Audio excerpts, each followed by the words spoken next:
Welcome, folks. I'm going to give it about 30 seconds to a minute so that people can join us. But I just wanted to let you all know, welcome and thank you so much for coming to my breakout session.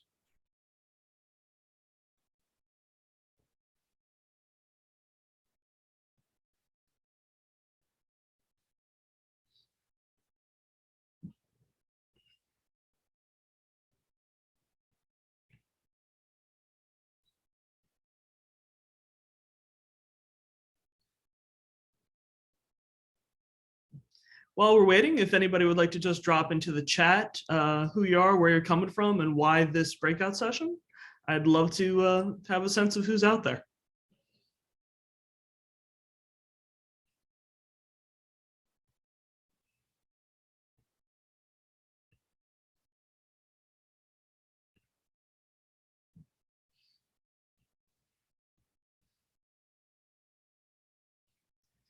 All right, well, let's get on going.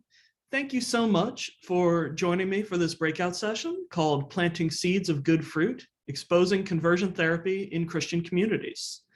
My name is Casey Pick. My pronouns are she and her, and I am proud to be the Senior Fellow for Advocacy and Government Affairs at the Trevor Project. For those who aren't familiar with us, the Trevor Project is the world's largest provider of suicide prevention and crisis intervention services for LGBTQ young people. Our mission is to end LGBTQ youth suicide, and it is urgent.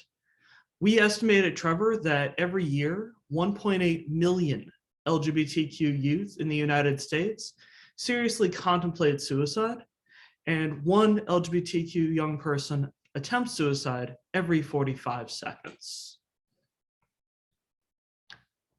So a little bit about what we do before we really hop into the subject of today's breakout session. At Trevor, we provide our services through a 24/7 free and accredited lifeline, chat, and text service. Feel free to grab a screenshot of this slide so that you have our telephone number and text number and can provide that to any youth you may know who may be struggling, just needs somebody to hear them and understand what they're going through as an LGBTQ young person. In addition to providing crisis services, Trevor Project also works in suicide prevention. We have Trevor Space, which is the world's largest safe space social networking community for LGBTQ youth, their friends and allies. We have Trevor Research, our programmatic method of evaluating everything that we do, but also using national surveys to learn more about the mental health concerns of LGBTQ young people in the United States, and hopefully soon even further. We have our education team, which interacts directly with youth-facing adults, teachers, counselors, and others to help them become more LGBTQ competent for suicide prevention, risk detection, and response. And finally, you have my team, our Trevor advocacy team that works at the local, state, and federal level to advocate for laws and policies that are beneficial to LGBTQ youth mental health, or fights back against hostile legislation, including things like the practice of conversion therapy, but also some of the anti-trans legislation you've probably heard about this year.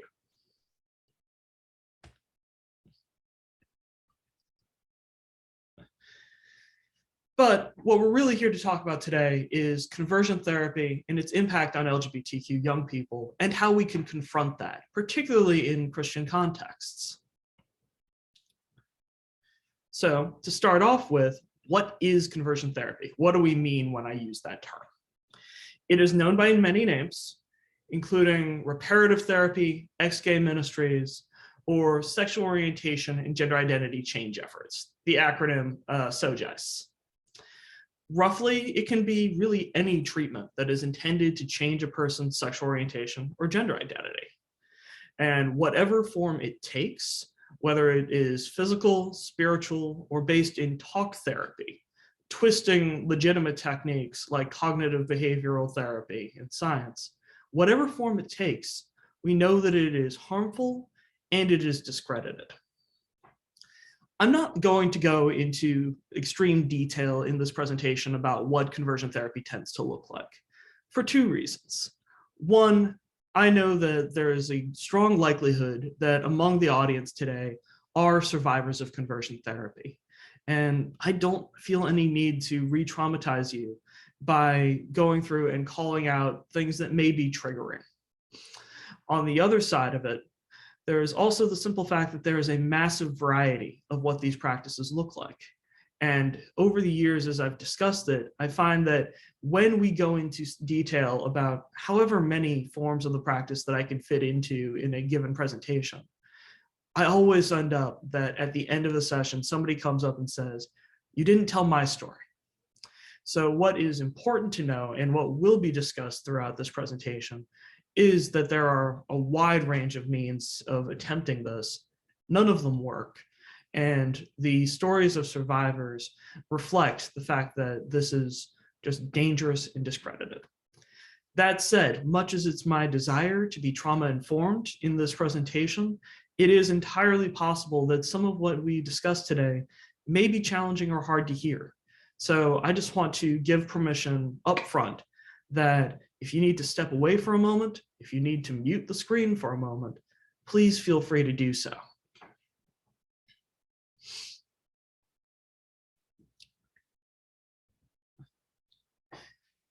So here's an incomplete list of the various different major medical and mental health organizations that have condemned efforts to change an individual's sexual orientation or gender identity. Any effort to take somebody who is gay, lesbian, or bisexual and force them into a straight mode of being, or to invalidate or disregard the gender identity of somebody who is transgender and try and force them to identify with the sex that they were assigned at birth. I like to say that this list includes basically every APA except for the American Poodle Association. You have the American Psychological Association, the American Psychiatric Association, organizations that even 50 years ago would have been actively promoting some of these efforts to cause change, have, because of their experience and because of the storytelling of so many survivors, they have come around and they now lead the way in helping to fight back against efforts to change who somebody is. One common myth that we're still confronted with in this work is the idea that conversion therapy is an artifact of history and that it isn't still happening. Unfortunately, we know that isn't true because we're still hearing about conversion therapy at the Trevor Project's crisis services. And in surveys of today's youth, more than 1 in 10 tell us that they've experienced some kind of formal effort to change their sexual orientation or gender identity. As of 2018, we knew that there were nearly 700,000 survivors. And at the time, they estimated that about 16,000 youth who are teenagers, not yet adults, would experience conversion therapy from a licensed professional before they turned 18. Thankfully, that number has actually been declining because of the hard-won victories that we're seeing in several states and local municipalities, where it is now prohibited for licensed professionals to engage in conversion therapy with minors. But there are still far too many who are at risk of this practice, and there's still far more work to be done.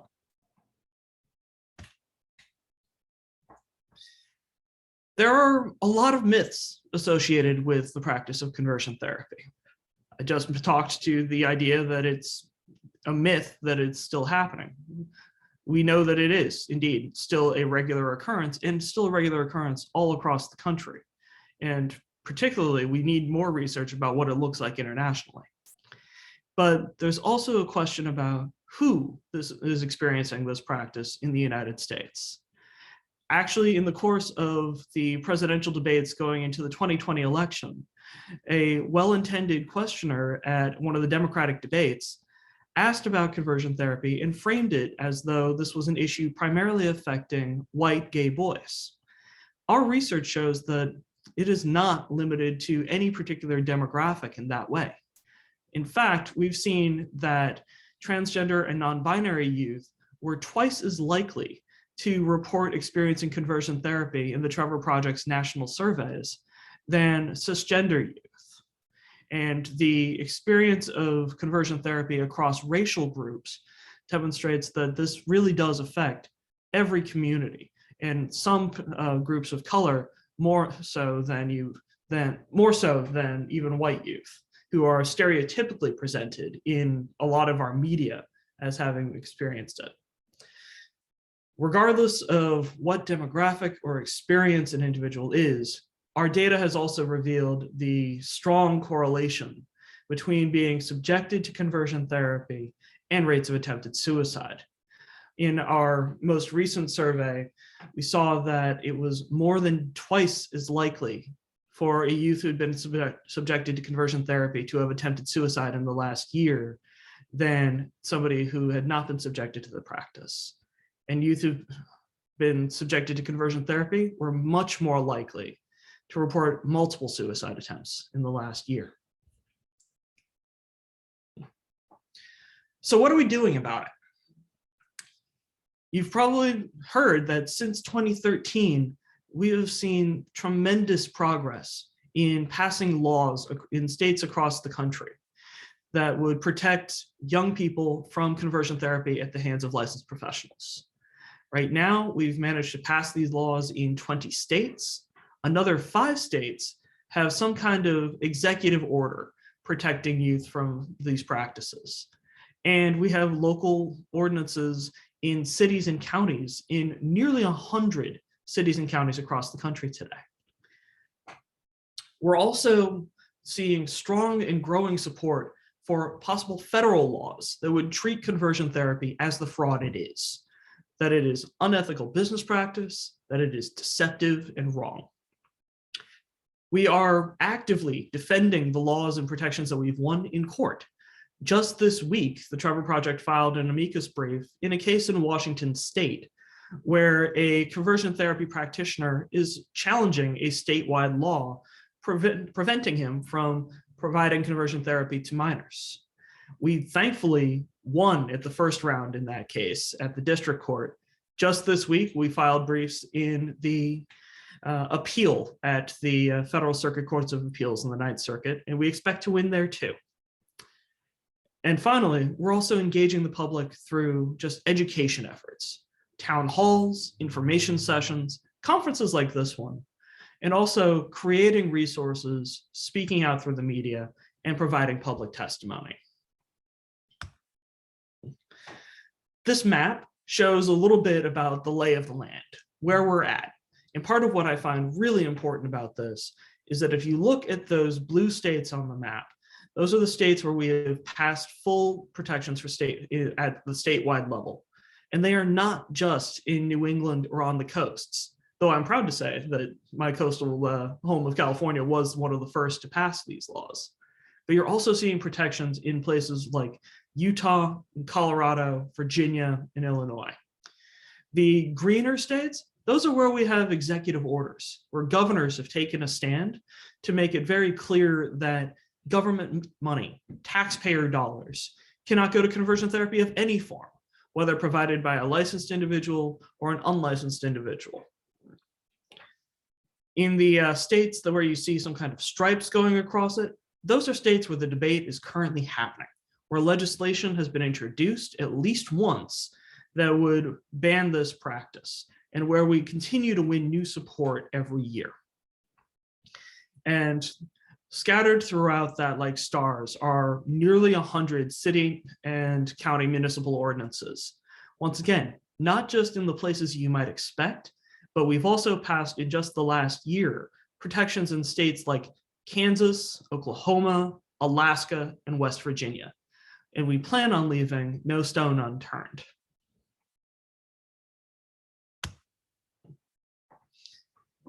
But it's important when we talk about what the law is doing that we take a quick second to actually discuss what these ordinances and laws are doing, because there are limits to what their power is, and that's really unique and important to the conversation we want to have about conversion therapy in Christian communities. So as I've already alluded to a little bit, these laws are specifically about preventing licensed professionals, doctors, nurses, social workers, psychologists, from using the authority of their state-issued license to try and do something that we know is harmful, ineffective, and not backed by science, providing conversion therapy. And specifically, these laws prevent the provision of conversion therapy to minors, to anybody under the age of 18. Some states have also added protections for adults who are under a guardianship or otherwise not able to make their own medical decisions, but those medical decisions are in the hands of somebody else. And the reason why we're able to do this is because the government has a special obligation to make sure that the licenses it issues mean something and are speaking to the science and evidence and qualifications of the people who hold that license. And also that our laws and governments have a special obligation to protect minors, people who are often unable or not completely in authority over their own medical and healthcare treatments. So that's why we have the laws written the way that we do. We also are aware that there are potential challenges for some of the forms of conversion therapy that happen in a religious context, particularly given our Constitution's strong protections for religious activities. That said, the law is a teacher, and even where the law is limited, it can send a powerful message about the harms and dangers of these practices. And I always find it important to note that just a couple of years ago, US Supreme Court Justice Clarence Thomas, not a liberal by any standards, wrote that under the Supreme Court's precedents, states may regulate professional conduct, even though that conduct incidentally involves speech. That's the kind of conduct that we're talking about when we're discussing licensed professionals engaging in conversion therapy. But that leaves us in with the problem of religious change efforts. These practices that are done not by a licensed professional, but sometimes by a minister, a life coach, a spiritual director, or others who just kind of hang a shingle out there saying that they have the ability to change someone's sexual orientation or gender identity, but who don't claim to be using psychology or psychiatry to do it. And from our research, it appears that up to 2/3 of conversion therapy in the US happens in these faith-based contexts that are outside of the reach of the legislation that we previously discussed. And that's where it's important to change hearts and minds through public education, through dialogue, and through conversations between believers in particular. So while we know that most of conversion therapy is performed by unlicensed individuals, we do know that there are some ways that laws can affect even these people. First off, there's the ability to file a lawsuit for fraud. We saw in I think it was 2013, a case called Jonah, which was about, in New Jersey, a religiously based ministry that was attempting to change particularly Orthodox Jewish individuals' sexual orientation and gender identity, and that made promises that if you go through their treatment for a certain amount of time, you will be able to change. The brave survivors who experienced this treatment at the hands of this organization sued, claiming that they had made promises that they could never back up, that they had taken tens of thousands of dollars from their clients, and that it had been ineffective. And they were able to win. So there are possibilities to go to court and demonstrate that conversion therapy practitioners are making promises they just can't keep. That said, that's a really hard thing to do. And sadly, unlike with the marriage lawsuits, where if you can win one case, maybe you can make change all across the country at once, these are much more one-at-a-time processes. Another thing that is important, and another way that these laws affect the unlicensed individuals who are engaging in conversion therapy, even though they're not covered by those laws, is that they are unable to say, well, we can refer you to a licensed professional. We can partner with a licensed professional. They're also unable to receive referrals from licensed professionals where these laws are in place. And that's why every time we work to pass a law against conversion therapy by licensed professionals, we see these unlicensed individuals coming out of the woodwork to testify that these laws will make their lives harder. And as far as I'm concerned, that's a great thing. But what can we do in the realm of public education? And this is where media and resources come in really handy. In the last year alone, we've seen some tremendous new material come out there that you can share with people who want to learn and understand these issues better. I strongly recommend the films Cured and Pray Away, both of which were recently nominated by GLAAD as outstanding documentaries about LGBTQ issues. Cured focuses in on the fight in the 1970s to take homosexuality out of being considered an official mental illness by the American Psychiatric Association. It's a tremendous story of individuals who just stood up to a system and let it know that it was incorrect, that the assumptions, that the treatments, that the way our community was being portrayed was just wrong. And it is an incredibly valuable story of the difference that activism can make. Pray Away focuses more on the story specifically of religious forms of conversion therapy in the United States and puts the spotlight on former practitioners and former participants in these ministries as they declare that these practices do not work, they never worked, and that these are dangerous and harmful. It's a challenging film to watch in many ways, particularly for survivors, but by broadcasting internationally on Netflix, it has raised the profile of the issue of conversion therapy and its ongoing reality in ways that are just tremendous and making a massive difference. Additional resources that we find to be really helpful to get out into the world are things like the Trevor Project's Guide to Being an Ally to Transgender and Non-Binary Youth, a simple, clear guide that is very accessible, that speaks to the experience of transgender and non-binary youth today and how best to be supportive. And this is something that, while not specifically geared towards a religious or Christian audience, is tremendously helpful in answering questions that people may have and may not necessarily know where to go to find those answers. You can find this guide at thetrevorproject.org. Finally, what I'm probably going to spend the rest of this presentation discussing, you have resources like the Good Fruit Project, a joint effort between my organization, the Trevor Project, and Q Christian Fellowship that is specifically geared towards speaking to Christian communities about the harms of efforts to change someone's sexual orientation or gender identity.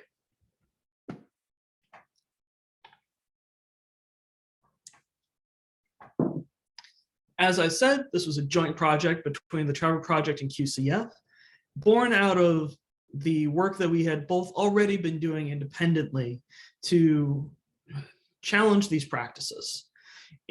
At the Trevor Project, we used to call our campaign 50 Bills in 50 States, working on the legislative side, working on elevating these stories of the mental health and data. And of course, QCF had been pulling together these stories of survivors and people who could declare that they were unchanged by these harmful and dangerous efforts to change who they are. And together, we gave birth to the project we call the Good Fruit Project. I'm tremendously proud of this partnership. It came together about 2 years ago with Q Christian bringing together theology and that authentic voice of believer speaking to believer and people speaking about their own lived experiences as members of these faith communities. Trevor brought together our research-driven direct experience with the crisis lines. And so while we are a secular organization that is, of course, open to serving people of all faiths and none, seeing the value, particularly having this conversation within communities of faith. So what exactly is the Good Fruit Project? At this time, it is really made up of 4 different components. First off, you have the guide itself, a brief document that goes through various different components of what conversion therapy is, specifically what it looks like in Christian communities and contexts, including some of the vocabulary that is used to describe it. the ways that it is practiced, how you can best identify it, and reasons to challenge that within your own faith community and to explore it and think through things yourself, including a scriptural basis.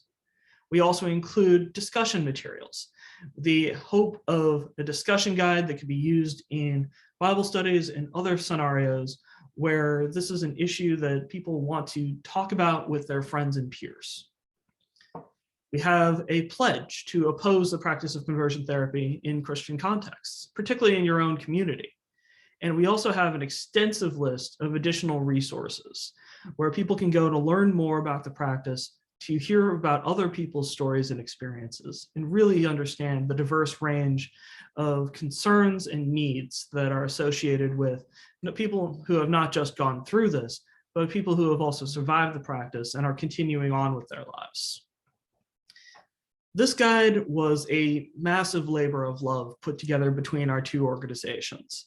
There were many drafts passed back and forth over the course of a year, dozens of reviewers and readers, including pastors, survivors, lawyers, therapists, and members of many denominations who weighed in to make sure that it would be effective and clear, and also intensely accurate. But also, this was an opportunity for us to put a greater focus on religious forms of conversion therapy, including talking about unique terms that are used, naming names of some key religious conversion therapy organizations, and making sure that it's designed to be accessible to the audience who most need to see this. It includes a detailed glossary written in plain speech with minimal jargon. You do not need to be a seminarian to read this document or to take something away of value.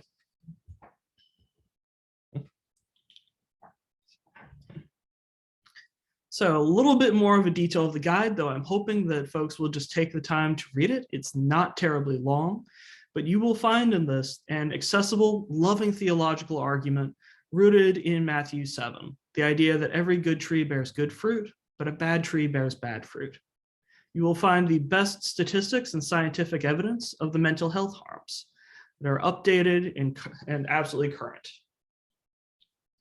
You'll find the powerful testimonies of survivors of faith-based change efforts, and also stories from people who recommended these things and regret having done so. And you'll find evidence of how to identify conversion therapy happening in your faith community and what you can do to stop it. Honestly, this is a unique document, compassionately written to address the deeply felt, if misguided, concerns of the pastors, parents, and folks in the pews who find themselves wondering if trying to change LGBTQ people might not be the most loving thing they could do, given their religious beliefs. We include data specific to religious forms of conversion therapy. So we're talking about your spiritual directors, prayer ministries, exorcisms, specific Christian terms that might obscure what's happening. Things like, quote, change allowing, healing sexual brokenness, freedom of choice, or embracing one's true identity in Christ, or even really obscure terms like sexual attraction, fluidity exploration, and therapy, what's known as safe T. These are all code words that are used to hide the fact that what's happening here is conversion therapy. Part of what we do to make this particularly effective to conservative faith audiences includes things like mentioning that Mark Yarhouse of the very religious university Regent is part of the American Psychological Association's working group that condemned conversion therapy. It warns about Christian counselors and how some referral services may connect parents to conversion therapists without them even knowing what they're getting. We briefly talk about the rise and fall of Exodus International and the resurgence that we've seen lately from groups like, quote, Changed, and gently but firmly rebut the anti-transgender arguments that are underpinning new forms of conversion therapy that we've seen, particularly in the last 5 years. So part of what makes this guide is how it makes a case for making room for disagreement in Christian communities, even on issues of sexual ethics, and how different parts of the church have learned from each other over the years, and sometimes apologize to each other for practices that have caused harm. We make a spiritual case for the freedom to change one's mind, the kind of change that we know actually is healthy and biblical. Finally, the Good Fruit Project confronts its readers with a clear challenge from Scripture. If something bears blatantly bad fruit on earth, as seen with conversion therapy, it should be questioned and, if necessary, rejected, repented of, and opposed. We then go through and look at what that bad fruit of conversion therapy looks like. Trevor's experience hearing from youth in crisis is paired with peer-reviewed research and national studies of tens of thousands showing dramatic physical and mental health harms, including depression, anxiety, loss of income, and increased rates of suicidality. We tell about how conversion therapy has divided families, how it has broken relationships, and driven LGBTQ people out of their faith communities. And all of that in just 20 short pages, including the covers, graphics, survivor photos, a glossary and resources section, and some beautiful artwork. But I'm glad to say the report isn't all doom and gloom. This guide also highlights the good news that acceptance can save lives, that LGBTQ people do live happy and fulfilling lives, often including deep religious faith and involvement in their faith communities.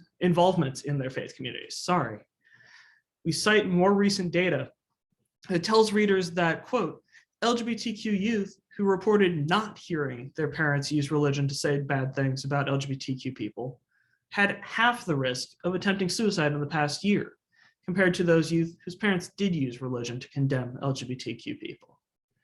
The guide reminds readers that, quote, Genesis 1 declares that all people bear the image and likeness of God, and that when God looked out over all of creation, God called it good.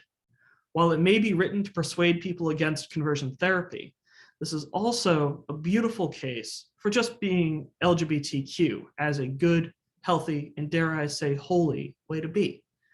I recommend this document for LGBTQ people who are struggling to reconcile their faith and identity as well. Some of the data that we are able to include in this resource that I don't get to talk about often, particularly when I'm talking to lawmakers about dealing with licensed individuals, are the numbers specifically about religious practitioners. 14% of youth in our survey said that a religious leader had attempted to convince them to change their orientation or identity. 10% who said they'd actually experienced conversion therapy, 6% from their personal pastor or priest, and 5% from another religious leader or counselor. And those numbers may well be low or conservative. And this is vital and important data that really I'm only able to talk about when we're engaging that kind of public education dialogue. Because when you introduce these to some of the more legal dialogues, you start confusing the issue and bringing the Constitution. But for those of us who are believers and members of these communities, these are really powerful numbers that we should be able to share with each other as we seek to influence what our communities look like and how they treat our own young people. On this slide, you'll see some familiar faces, particularly to the QCF community. Paula Williams, Danny Cortez, Ralph Jones. These are all folks who bravely told their stories and their experiences. And these are some of the most powerful parts of this resource, as readers, including parents and pastors, can see themselves reflected and follow others in their journey towards acceptance.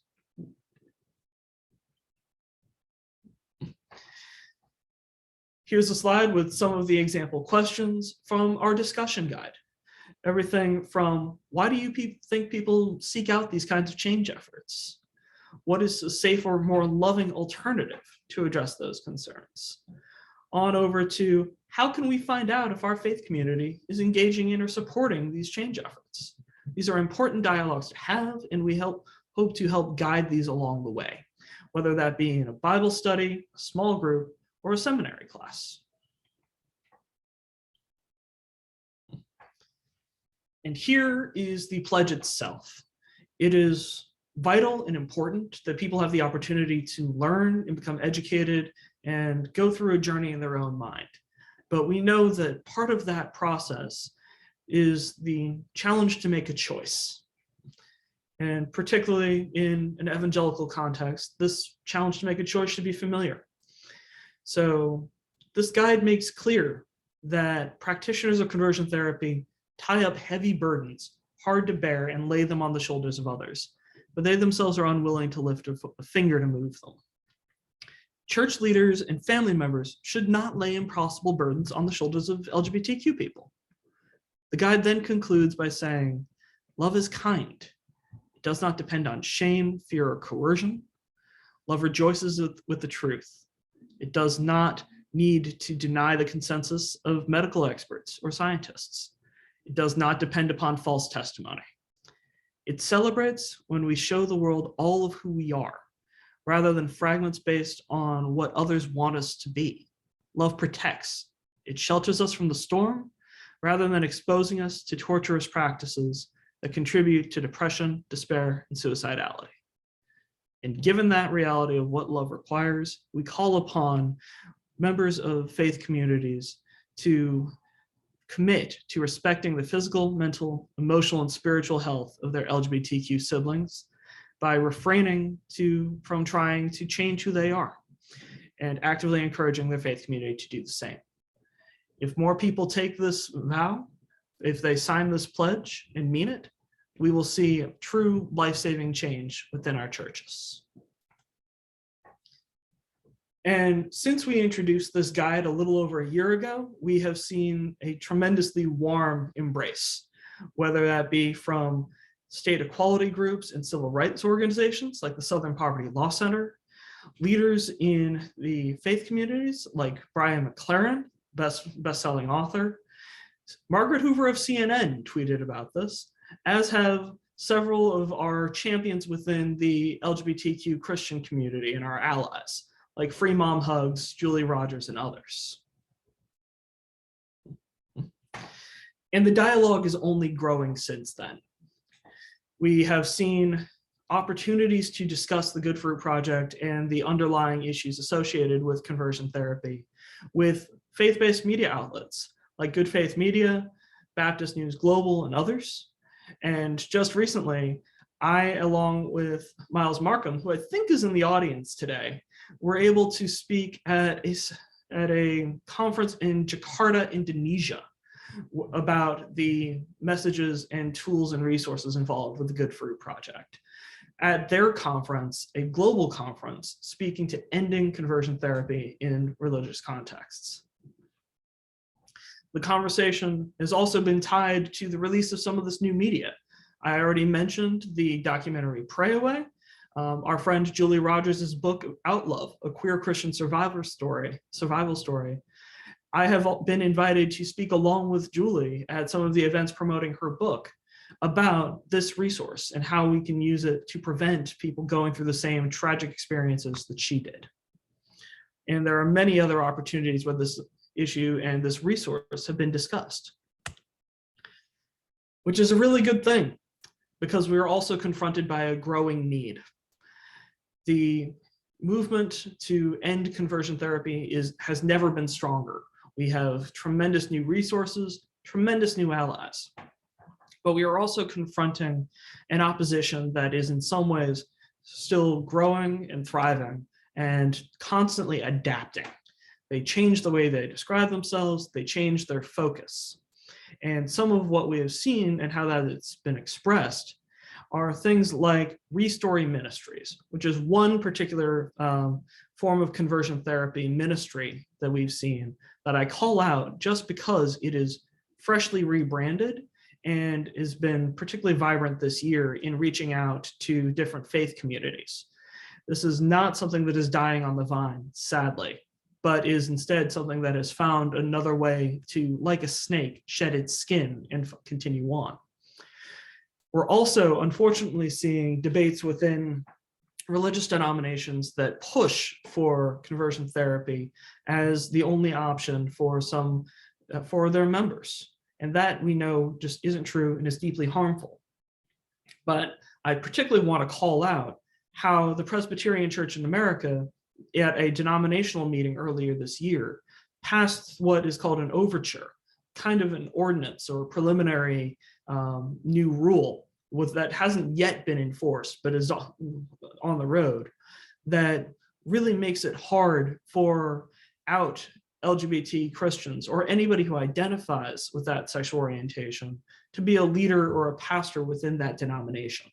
And I found it particularly disturbing that in the language of this overture, they called out that one of the things that they are attacking are somebody's, quote, failing to pursue spirit-empowered victory over their sinful temptations, inclinations, and actions. That is code for conversion therapy. So when we have entire denominations that are continuing to push the idea that in order to be a leader within that denomination, to be employed within that denomination, if you are LGBTQ, you have to seek out something like conversion therapy. That means we still have a lot of work to do in furthering this conversation, in persuading our audiences, and in making change. That said, I want to really end this by calling out some of the successes and where we are seeing these seeds of good fruit being planted. Since this has been released, we have heard that the Good Fruit Project has been discussed and disseminated among entire networks of churches and pastors. It's being discussed in seminary classes. It is being passed around through current and former staff at the college Christian fellowships, like including InterVarsity and Crew, and making its way onto Christian colleges and universities. And that's just when it was in a purely digital form. But the Good Fruit Project was created with the intent of being printed, something physical and tangible that can get into people's hands, something that is less easily forgotten or dismissed than just an email. And in the last few months, we have finally been able to get it printed. And we have shipped copies to LGBTQ equality groups and community centers in 30 states, where these documents are supporting efforts to ban the practice of conversion therapy, and they're getting into the hands of lawmakers.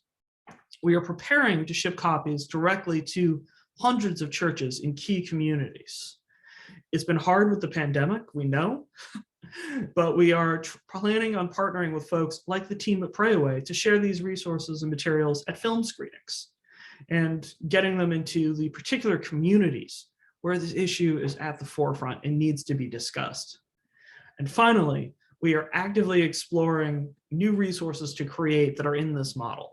Resources for Catholic communities, Orthodox Jewish communities, and particularly exciting to me, exploring a resource for discussing change efforts in Black communities and other communities of color. So we've got a lot of places where we can plant the seeds. The soil is good, but I need your help. Where will you plant the seeds? Check out the resource at goodfruitproject.com, and I very much hope that you will reach out to me if you have ideas or want to get involved with this effort. And with that said, I'd love to start addressing questions.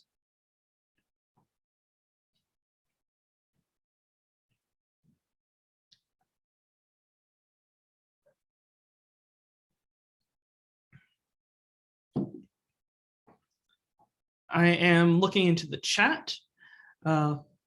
Thank you, Nicole, for sharing that statement from Australia. We know that this is a global movement and a global effort.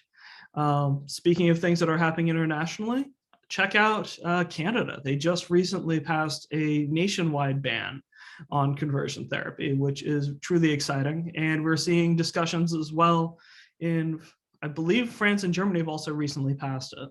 So we're seeing an ongoing global discussion of the need to protect all folks, but particularly young people, from sexual orientation and gender identity change efforts.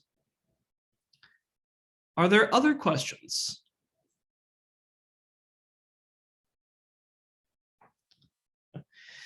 Okay, I've got a question coming in that is, have you observed any evolution in the legal argument or pushback to conversion therapy bans over time? We have seen an interesting journey.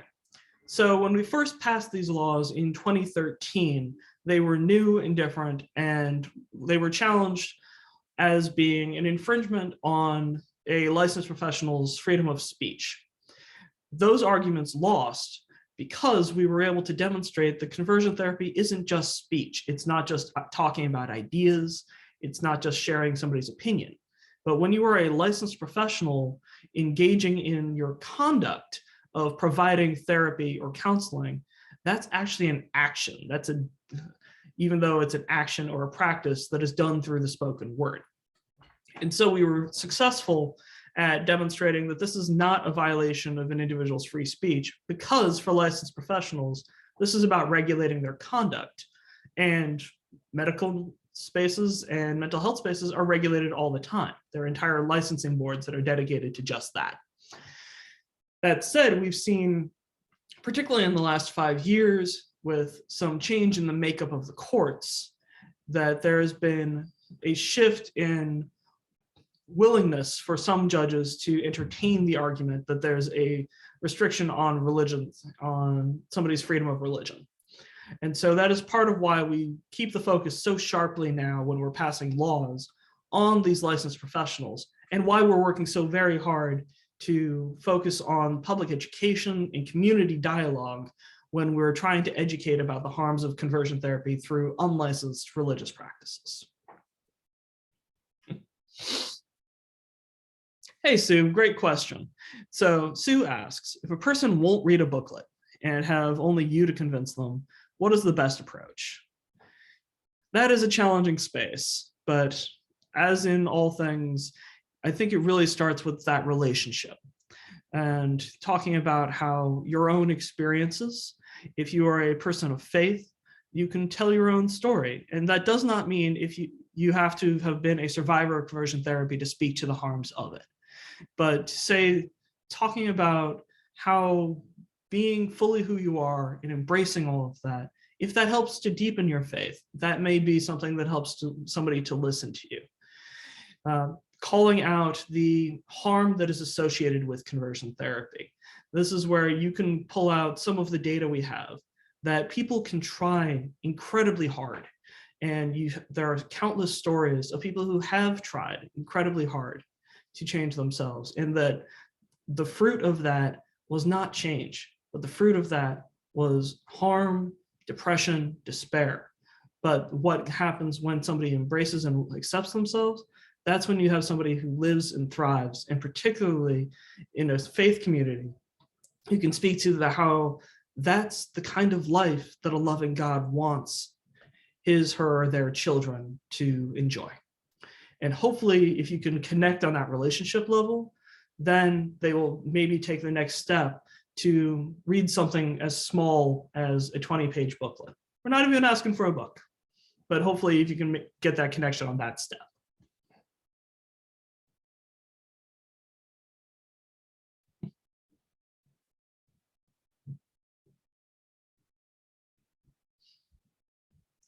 There's also, some people don't like to read books. That's part of why I like to call out things like movies. You have those films, the documentary Cured, for those who are curious about the science and the history and the mental health component, or Pray Away. And both of these are very accessible at this point in time. Pray Away can still be found on Netflix. Cured can be found on PBS, and even comes in a shorter version that is less than an hour. My tech is telling me that we don't have any questions submitted through Whova, so I'm going to throw out last call. How do I come back and continue adjustments?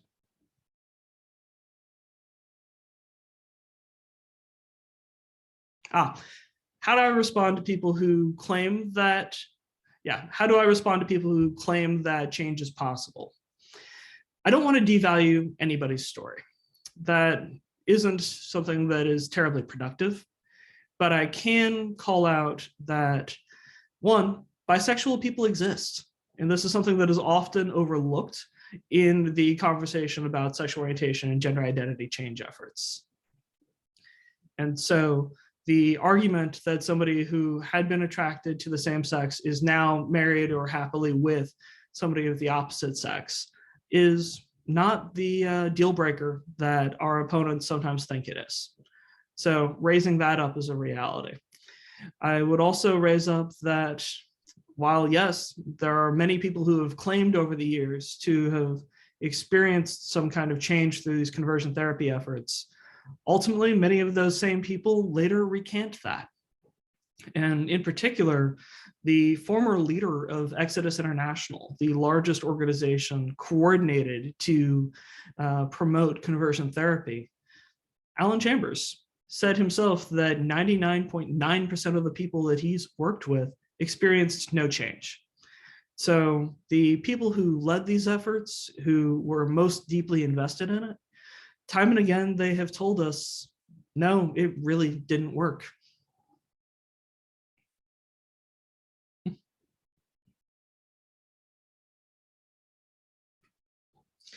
And finally, whether or not it could work, it shouldn't have to.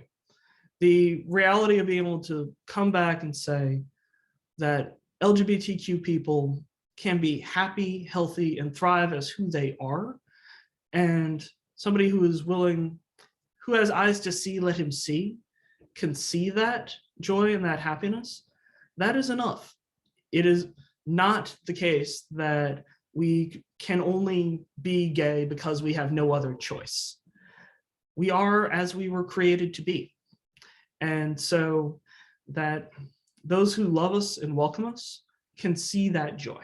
And I think that we can promote that. And if that doesn't work, calling out, again, the harms and dangers of trying to force somebody to change for no good reason is something that should open anybody's mind.